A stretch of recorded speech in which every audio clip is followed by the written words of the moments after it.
Ang dakilang utos. Ang dakilang utos ay matatagpuan natin sa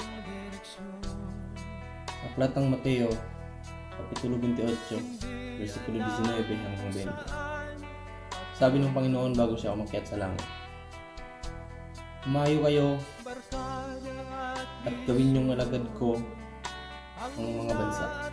Bautismuhan ninyo sila sa ngalan ng Ama, ng Anak, at ng Espiritu Santo. Ituro ninyo sa kanila ang lahat ng itinuro ko sa inyo. At lagi ninyong tandaan, ako'y kasama ninyo hanggang sa katapusan ng panahon."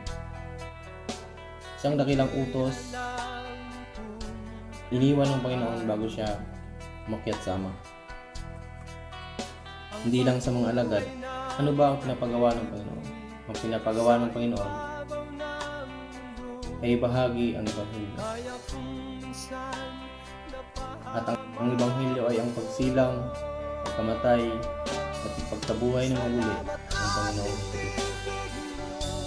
Kung paano siya nabuhay, kung bakit siya sinugo sa mundo.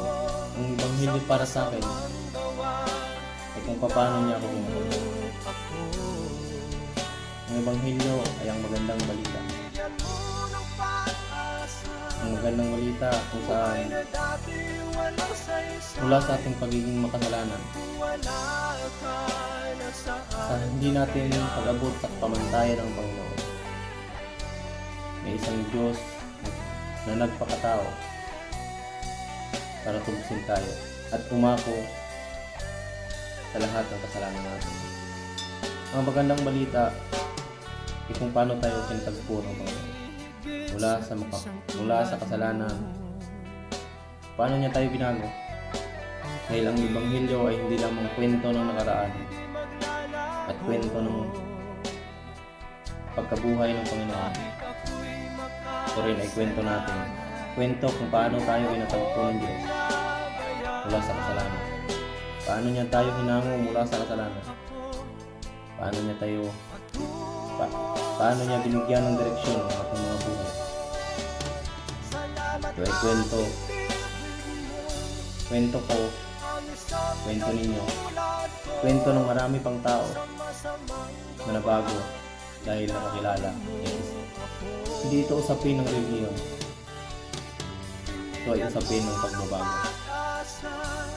Pagbabago dahil nakarinig ng magandang balita, nakarinig ng Ebanghelyo,